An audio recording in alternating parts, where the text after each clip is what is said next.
வணக்கம் மேம். வணக்கம். வணக்கம். விஜய் புதுச்சேரியில் பரப்புரை மேற்கொண்டிருக்கிறார்.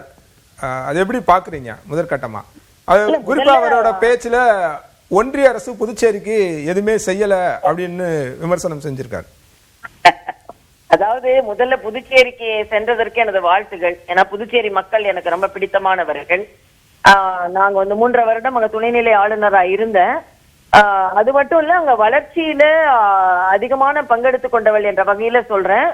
இதுக்கு முன்னால இருந்த புதுச்சேரியை விட மத்திய பாஜக அரசும் இங்கே உள்ள அண்ணன் என்ஆர் காங்கிரஸ் அரசும் இணைந்து நடத்துகின்ற தேசிய ஜனநாயக கூட்டணி மிக சிறப்பாக நடைபெற்று வருகிறது. முதல்ல மரியாதைக்குரிய பாரத பிரதமர் வரும்பொழுதே பெஸ்ட் புதுச்சேரியா மாத்தணும் அப்படின்னு சொன்னார். பெஸ்ட்னா பிசினஸ், எஜுகேஷன், டூரிசம் இது எல்லாம் சேர்ந்து பெஸ்ட் புதுச்சேரியா மாத்தணும்னு சொல்லி அதற்கான திட்டம் தான் வகுக்கப்பட்டது.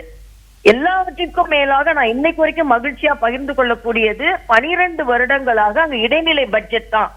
இங்க இன்னைக்கு சொல்றாங்க இல்லையா, யூபிஏ கவர்மெண்ட் அங்க ஆளும்போது கூட இடைநிலை பட்ஜெட் தான். ஆனா நாங்க அங்க போன அப்புறம் என்டிஏ கவர்மெண்ட்டுக்கு வந்ததுக்கு அப்புறம் முழு நேர பட்ஜெட் முதல் முறையாக தாக்கல் செய்யப்பட்டது. அதுவே மிகப்பெரிய வெற்றி.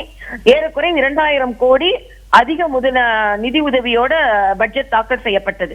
அதே மாதிரி விமான நிலையம் கனெக்டிவிட்டியே இல்லாம இருந்தது. விமான நிலையம் கொண்டு வந்து அதற்கான விமானங்களை கொண்டு வருவதற்கான மத்திய விமான போக்குவரத்து துறை அமைச்சர்கிட்ட பேசி அது கொண்டு வந்து அதனால டூரிசம் டெவலப் ஆச்சு. அதே மாதிரி நீங்க இங்க சமச்சீர் கல்வி நான் தமிழ்நாட்டுல பேசி கொண்டுதான் இருக்கிறோம். ஆனா புதுச்சேரியில எல்லா பள்ளிகளையும் சிபிஎஸ்இ பள்ளிகளா மாத்தி ஏழை மாணவர்களுக்கு கூட மிக மிக உயர்வு கல்வி கிடைக்கிறதுக்கான ஏற்பாடு செய்யப்பட்டிருக்கிறது. அது மாதிரி சாலை வசதி, ஸ்மார்ட் சிட்டி திட்டங்கள் அங்க சிறப்பா செயலாற்றி வருகிறது. பல கிளாஸ் ரூம்கள் டிஜிட்டல் கிளாஸ் ரூமா மாறியாச்சு. அதனால நீங்க பேச்சுக்கு வேணா சொல்லலாம். இன்னைக்கு ஜிப்மர் பாத்தீங்கன்னா புதுச்சேரியில உள்ள ஜிப்மர் மாதிரியே அதே வசதிகளோட காரைக்கால்ல ஒரு ஜிப்மர் கட்டப்பட்டு இருக்குது. இது எல்லாமே மத்திய அரசு என்டிஏ கவர்மெண்ட் வந்ததுனாலதான் என்பதை என்னால அழுத்தமா சொல்ல முடியும். தம்பி விஜய் ஏதோ மேம்போக்காக சொல்லணும்னு சொல்லக்கூடாதுன்றது எனது கருத்து. உண்மையுள்ள வளர்ச்சி அவர் பார்க்கணும்ன்றது எனது கருத்து. நீங்க துணைநிலை ஆளுநரா இருந்தப்ப ரேஷன் கடைகள் மூடப்பட்டதா இல்ல அப்ப என்ன இருந்தது? ஆக்சுவலா அவர் விஜயோட விமர்சனத்தை ரொம்ப குறிப்பா இங்க ரேஷன் கடைகளே இல்ல அப்படின்னு சொல்றாரு. இல்ல அதுதான் ஏதாவது குடிசைகளே இல்ல அப்படின்னா வறுமை இல்லைன்னு அர்த்தம். அப்படிதான் எடுத்துக்கணும். அப்படின்னா என்ன அர்த்தம்னா ரேஷன் கடைகளுக்கு மேல ஒரு நிலைக்கு புதுச்சேரி போயிடுச்சு. உதாரணத்திற்கு ரேஷன் கடைகளை நம்ம வரிசையா நின்று நமக்கு வேண்டிய அரிசி கிடைக்காம அங்க போடுற அரிசியை தான் வாங்கணும்னு இல்லாம நீங்க டிபிடி அப்படின்னு வறுமை கோட்டிற்கு கீழே உள்ள மக்களுக்கு பணம் நேரடியாக வங்கிக்கு சென்று விடுகிறது. அவங்களுக்கு கோதுமை வேணுமா, அரிசி வேணுமா, சிறுதானியம் வேணுமா, எது வேணுமோ அதை வாங்கிக்கலாம். அத ரேஷன் கார்டு அடைன்னு வச்சு உங்களுக்கு வேண்டியதை தான் கொடுத்து கம்பல் பண்ணாம அதே நேரத்துல ரேஷன் கடைக்குள்ள வாங்கக்கூடிய பொருட்களின் பணத்தை நேரடியாக வங்கி கணக்கில் செலுத்தி கொண்டிருக்கிறது புதுச்சேரி அரசு. அதனால இது ஒரு வளர்ச்சி திட்டத்தையே வளர்ச்சியின்மை மூலம் அவங்க முன்னிறுத்துகிறார்கள் என்பதுதான். அங்க புதுச்சேரியில ரேஷன் கடைக்கு பதிலாக ரேஷன் பொருட்களுக்குள்ள பணம் நேரடியாக வங்கி கணக்கு சென்று விடுகிறது. அங்கே மக்கள் என்ன வேணுமோ அதை அவங்க பணம் செலுத்தி அந்த பணத்தை எடுத்து வாங்கிக்கலாம்.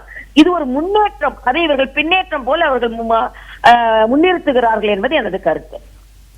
உங்களுக்கு முன்னாள் சற்று நேரத்திற்கு முன் பேசிய அங்க காங்கிரஸ் தலைவர் நாராயணசுவாமி கூட சொல்றாரு, பல்வேறு ஊழல் குற்றச்சாட்டுகள், சட்டம் ஒழுங்கு சீர்கேடு இதை குறித்தெல்லாம் விஜய் எதுவுமே பேசல அப்படின்னு சொல்றாரு. ரொம்ப குறிப்பா ஆளும் பிரதான அரசு என்ஆர் காங்கிரஸ் அவங்கள பத்தி எந்த விமர்சனமே செய்யல. இதே தமிழ்நாட்டுல போனா தமிழக அரசை நேரடியா விமர்சனம் பண்ற விஜய் இங்கேயும் அதை பேசல அப்படின்னு ஒரு கேள்வி எழுப்புறாரு. இல்ல அதாவது நல்லது நடந்ததுதான் ஏன் பேசணும்? அதாவது அவரு மத்திய அரசு சொன்னதையே அவர் ஒரு புரிந்துணர்வு இல்லாம சொன்னாருன்றதான் எனது கருத்து. அங்க என்டிஏ அரசு தானே நடக்குது. அங்க என்ஆர் காங்கிரஸ் அரசு மட்டும் இல்ல, என்டிஏ அரசு நடக்குது. அப்போ அவர் அங்க உள்ள சட்டம் ஒழுங்கு இவர் இல்லைன்றாரு. அதே விஜய் பாராட்டி இருக்கிறாரு. எங்களுக்கு நல்ல வசதிகளோட அனுமதி கொடுத்திருக்காங்க, பாதுகாப்பு கொடுத்திருக்காங்க அப்படின்னு சொல்லிட்டு. தமிழ்நாட்டுல சட்டம் ஒழுங்கு சரியில்லை, அதனால பல பேர் உயிரிழப்பு. சரியா இப்ப தமிழகத்துல பாதுகாப்பு கொடுக்கல, போதுமான காவல்துறை பாதுகாப்பு இல்லைன்னு சொல்றதும் புதுச்சேரியில பாதுகாப்பு கொடுக்குறாங்க அப்படின்னு சொல்றதும் அந்த ஒப்பீடு சரிதானா விஜயோட அந்த விமர்சனம்? அவங்கதான் பாருங்க, காலையில இருந்து காவல்துறை அதிகாரிகள் அத ஒரு தனிப்பட்ட முறையில இங்க அரசியல் தலையீடு இருந்தது. இங்க காவல்துறைன்னு சொல்றதை விட செந்தில் பாலாஜி போன்றவர்களின் தலையீடு இருக்குமோன்ற சந்தேகம் இருந்தது. அங்க பியூரா ஒரு அரசியல் கட்சிக்கு எப்படி அனுமதி கொடுக்க முடியுமோ அதை கொடுத்திருக்கிறார்கள். அங்க அரசியல் இல்ல, சட்டம் ஒழுங்கு சிறப்பாக இருக்கிறது. பாண்டிச்சேரியில எப்பவுமே சட்டம் ஒழுங்கு ஓரளவுக்கு நல்ல கட்டுப்பாடுக்குள் தான் இருக்கும். இன்னொன்னு தமிழ்நாட்டுல இருந்து எல்லாம் யாரும் வந்துடக்கூடாது அப்படின்றத மிக கட்டுப்பாடோடு அங்க நடத்தி இருக்காங்க. விஜய் பேச்சுல ஒன்றிய அரசை விமர்சனம் செய்கிற அதே நேரத்தில் மாநில அரசை அவர் எந்த விமர்சனமே செய்யல அல்லது அவங்களை குறிப்பிட்ட எதுவும் பேசல அப்படின்றது அவங்களோட நிலைப்பாடு ஒருவேளை மாநில அரசோட சார்ந்து இருக்க போகுது எதிர்காலத்துல அப்படின்னு புரிஞ்சுக்கலாமா? இல்ல, மாநில அரசு அங்க இருக்கிறது என்டிஏ அரசு தானே. மாநில அரசுன்றது தனியா கிடையாது. ஒன்று அதுவே என்டிஏ அரசு தான் பிரதான கட்சியா நம்ம பார்க்கும்போது என்ஆர் காங்கிரஸ் அங்க ரீஜனல் பார்ட்டியா இருக்காங்க இல்லையா? இல்ல அதுதான் சொல்றேன். நீங்க மேலேயும் ஒன்றிய அரசு நீங்க சொல்ற என்டிஏ தான், இங்கேயும் என்டிஏ தான். அண்ணன் என்ஆர் காங்கிரஸையும் பிஜேபியும் பிரிச்சு பார்க்க முடியாது. தம்பி வேணா ஒரு நட்பு ரீதியா அப்படி பேசாம இருந்திருக்கலாம். ஆனால் அவரை பாராட்டியதை என்டிஏவை பாராட்டியதாகவே தான் நான் எடுத்துக்கொள்கிறேன். நன்றி மேடம்.